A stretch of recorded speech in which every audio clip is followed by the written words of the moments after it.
So this is going to be a video about cryptography, and specifically about the one-time pad method of encoding text, which has been proven to be unbreakable, but only if certain conditions are met. And those conditions are non-trivial, they actually are quite difficult to achieve in practice. And my interest in this kind of thing started when I read this book, which is The Code Book by Simon Singh. It's a very interesting book on the subject of cryptography. Simon Singh is an author on science subjects. He has written another book about Fermat's last theorem, and also he famously was involved in a high-profile court case after he criticised chiropractic doctors in the UK, I believe. So this book is something I read in university, and it includes many examples of cryptography. But the one that interests me, and the one is the subject of this video, is, as I say, the one-time pad. Now the one-time pad has some similarities to the classic school ciphers of exchanging one letter for another, but also doesn't require any kind of modern technology. It can be done with a pencil and paper, and a typewriter really helps, but it doesn't require computers. It doesn't even require a complex mechanical machine like the Enigma code, and still it is potentially unbreakable. So that is an interesting development. So the simple ciphers you might be familiar with include the simplest cipher of all, which is where you simply exchange one letter for another one of the alphabet and move it down a step. For instance, A becomes B, and B becomes C, and so on, or any number of shifts. And this is called the Caesar shift, and that was because it was famously used by Julius Caesar in ancient times. So as I say, it's very simple. So a Caesar shift of 3, which is what he himself used, would mean A would become B, C, D, B would become E, and C would become F, and so on, all the way through the alphabet. And this results in text which appears to be gibberish, and it especially appears to be gibberish if you remove the spaces between words, because if you leave the spaces between words, it will be much easier to break, because if you see letters that are very words that consist of very few letters, it will be obvious that the word actually is not a particular letter. It is actually fairly obvious which letter that could be. So in this example, which isn't actually a Caesar shift, I'm just making this shift up, it's fairly obvious that this letter is either an A or an I, because in English those are the only single letter words in common use. And the same is true for other short words such as an or B.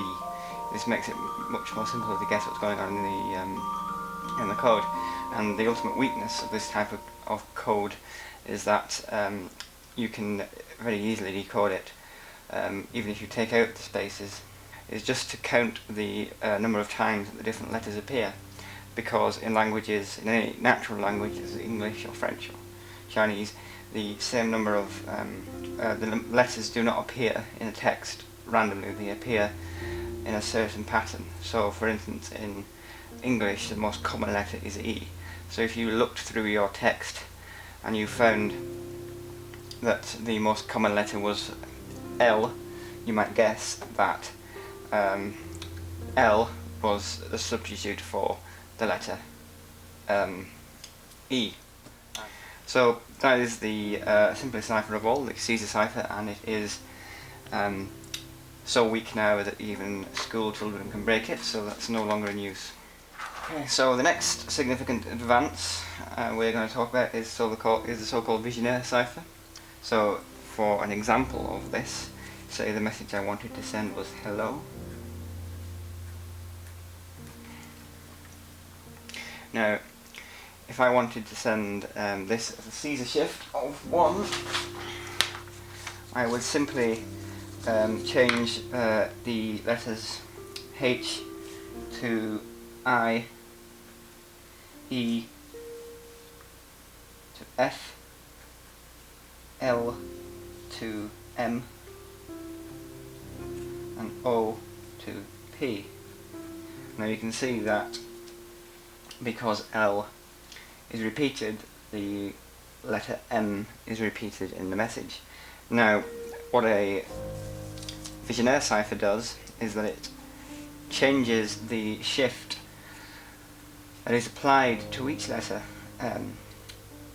as you move along the message, and you do this by using a different letter above. So, in a so-called keyword. So if we use the keyword key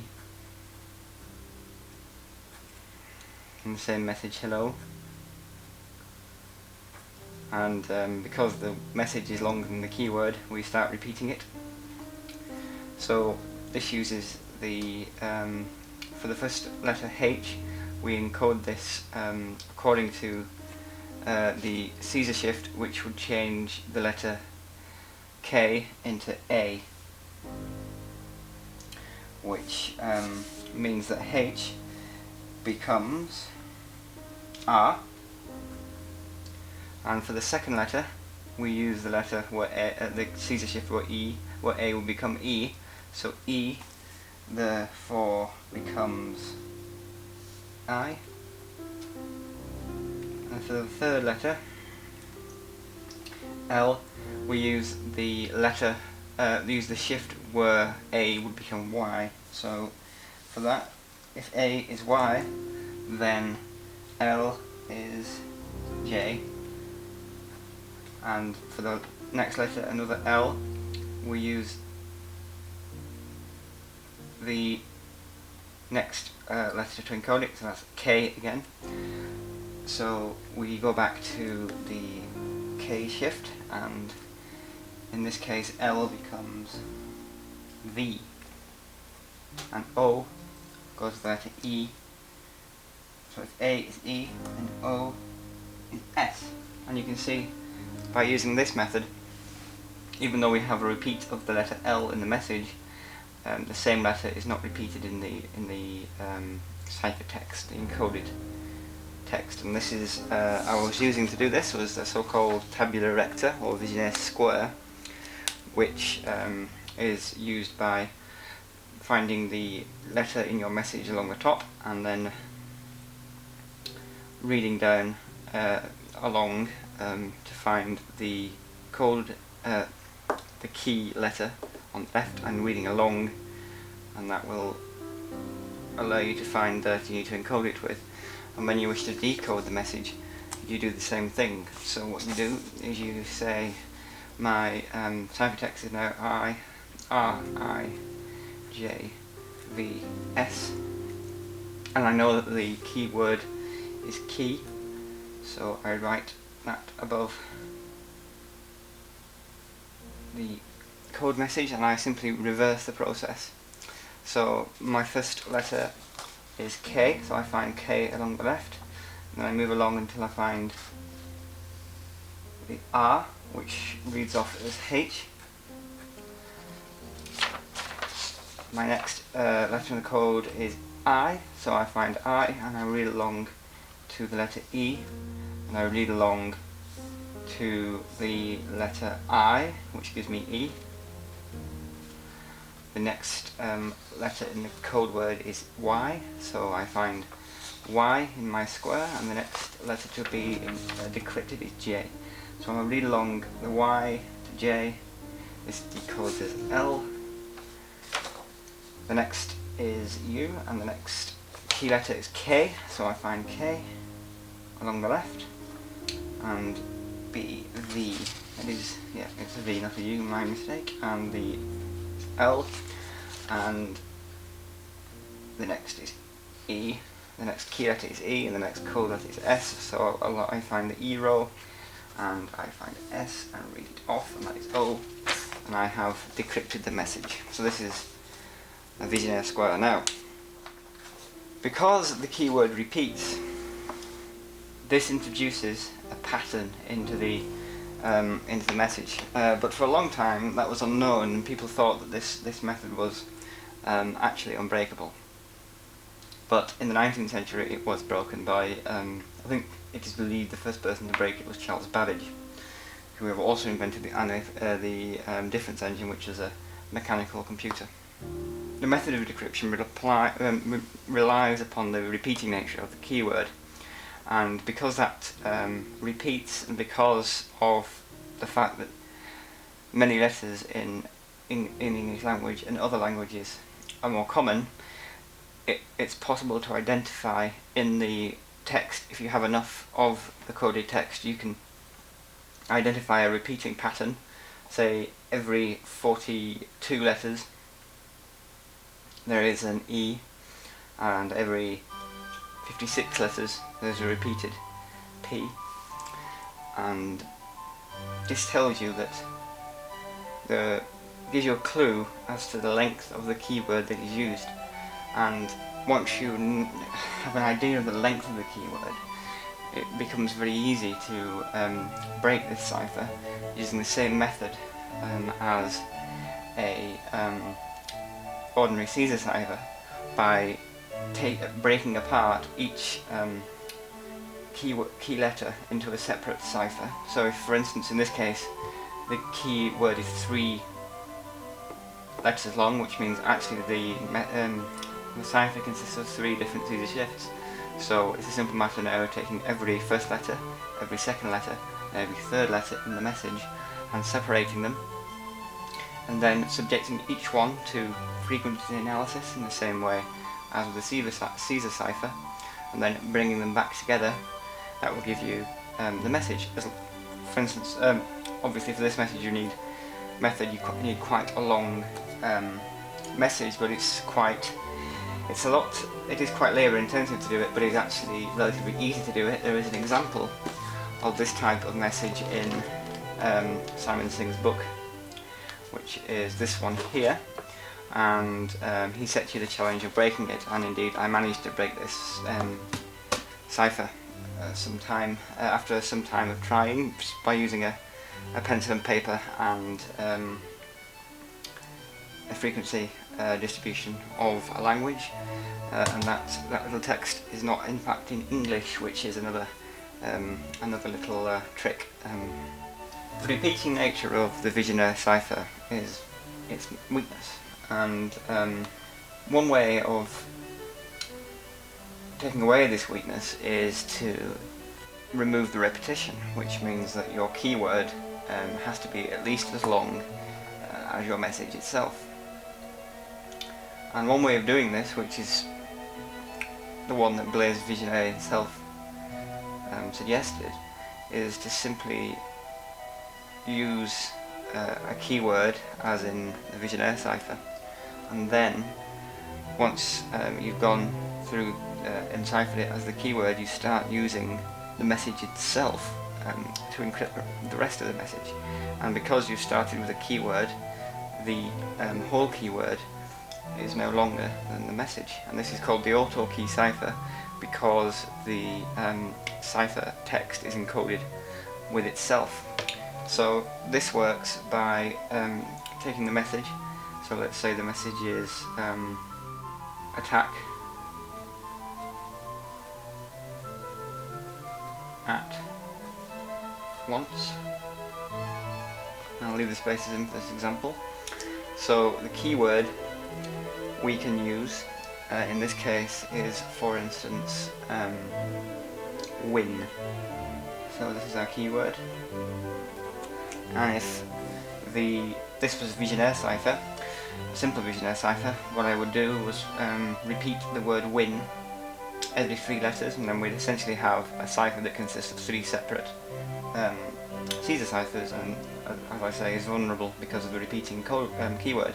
However, in this case, what we do is once we've used the keyword, we start writing the message above the remaining part of the message starting from the beginning. And because we've introduced a shift with the keyword at the beginning, the message is not encoded with itself, and we end up with a ciphertext that is different.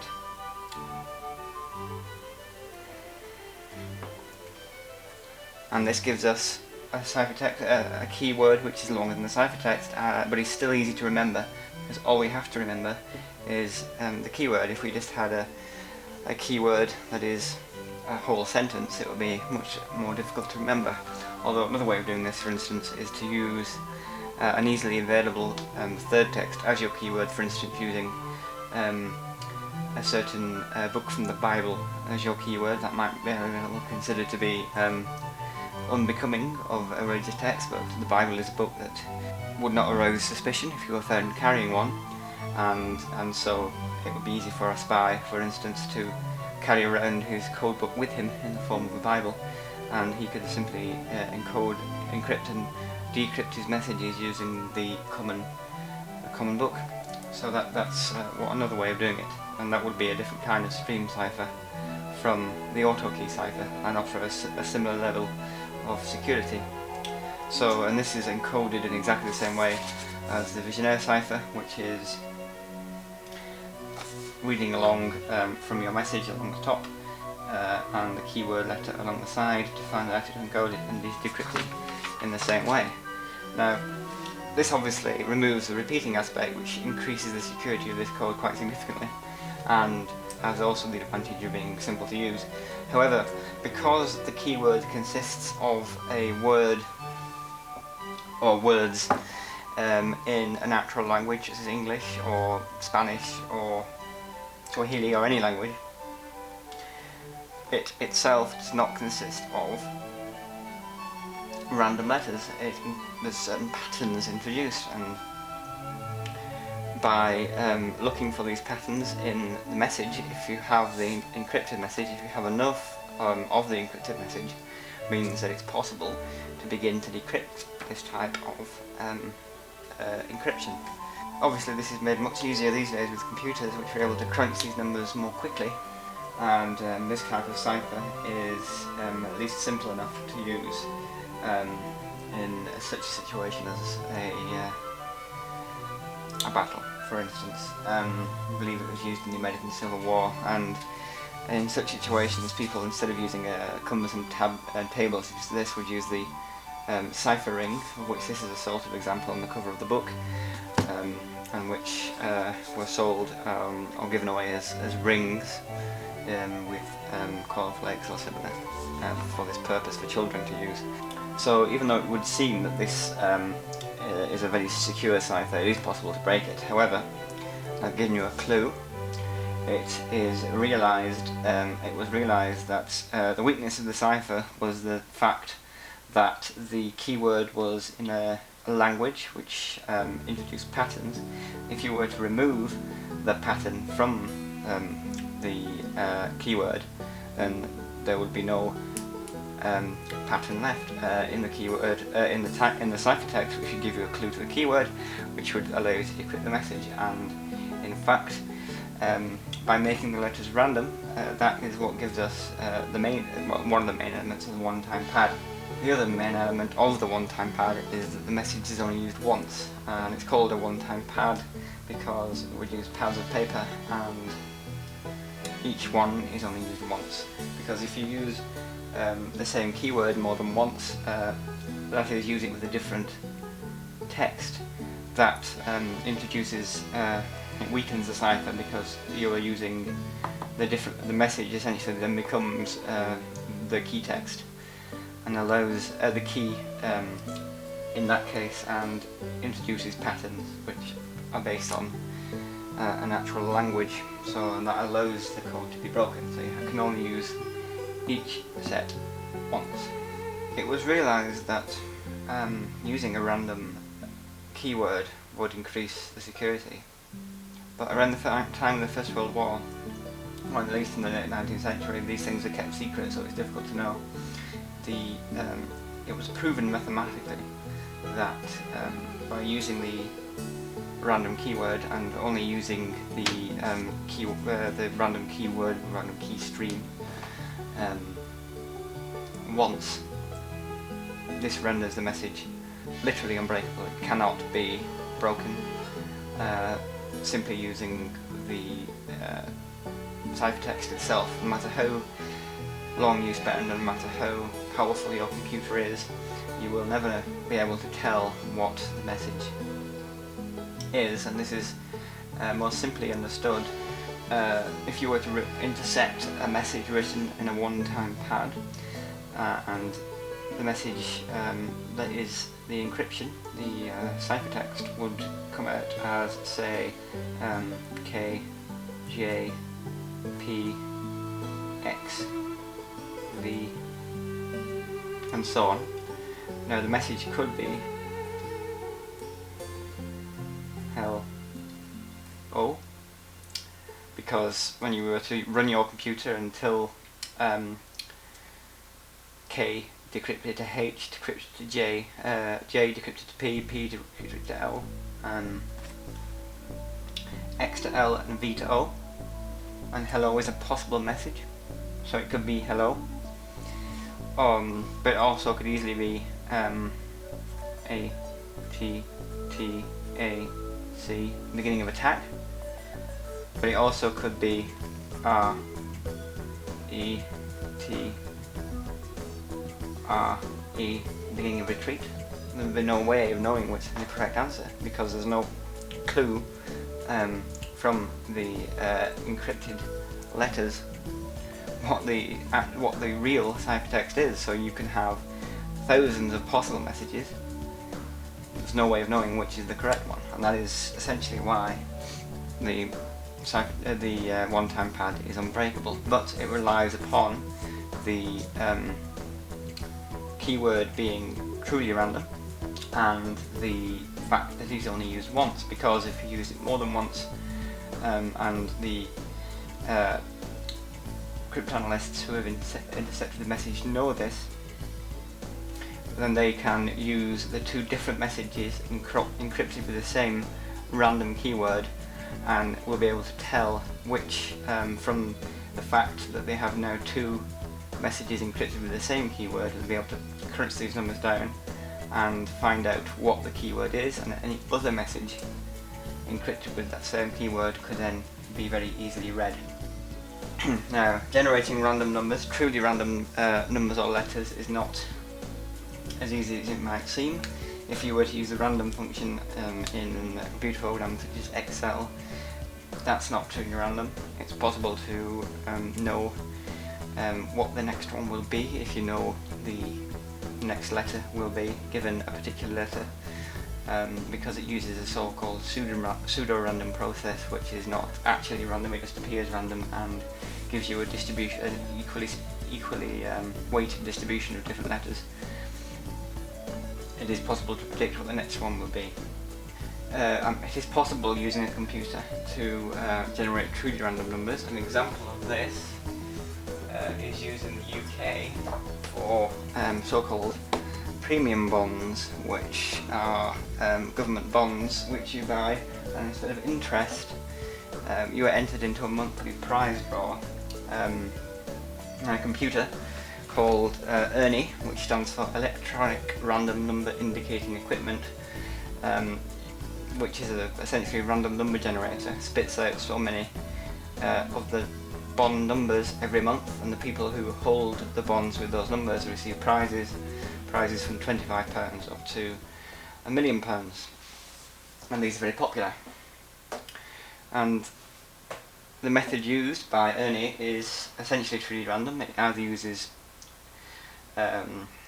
radioactive decay or thermal noise or some other natural process which is known to create random results, essentially because these processes are unpredictable, like radioactive decay is unpredictable, or photons arriving from a hot wire arrive at random intervals in random spacing, so it's not possible to know what where the next one or when the next one will arrive, and that allows you to generate random patterns which will be resistant to attack.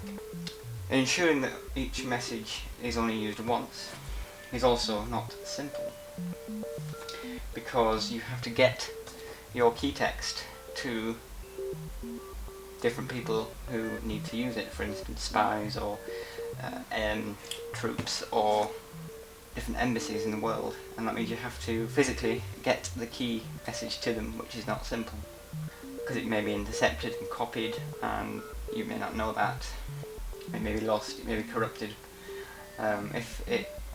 This is made easier if you have a way of distribution which you know to be secure. For instance, in communications between embassies, use one-time pad systems because it's possible to carry the key to different embassies using the diplomatic bag, which you know to be sealed, or you'll at least know when it's been opened. So you have those two problems of secure distribution of the key, and you have to generate truly random key streams, and you can only use one for each message, which means you need a lot of truly random key streams. And generating these with a computer is not easy. It takes quite complicated equipment, and generating them without a computer using a similar method to a lottery machine is time consuming. And that is why this method, even though it is unbreakable, has not been widely adopted as you might think for a totally secure system. In practice it is not secure because of those two limitations. For instance, messages written in the runtime pad have been decoded because keys were repeated and they were used more than once. For instance, during the Second World War, when the Germans invaded Russia, the confusion meant that the random key streams were used more than once, and this was discovered by American code breakers, and they were able to read several messages that were sent by Russia or the Soviet Union during the Second World War, because the messages were using the same key stream, and so it was possible to, with great time-consuming, number-crunching, work out what the messages were, and several spies were revealed. I believe the atomic spy Klaus Fuchs, who was a spy at Los Alamos during the Manhattan Project, was revealed thanks to the decrypted Russian one-time pad messages.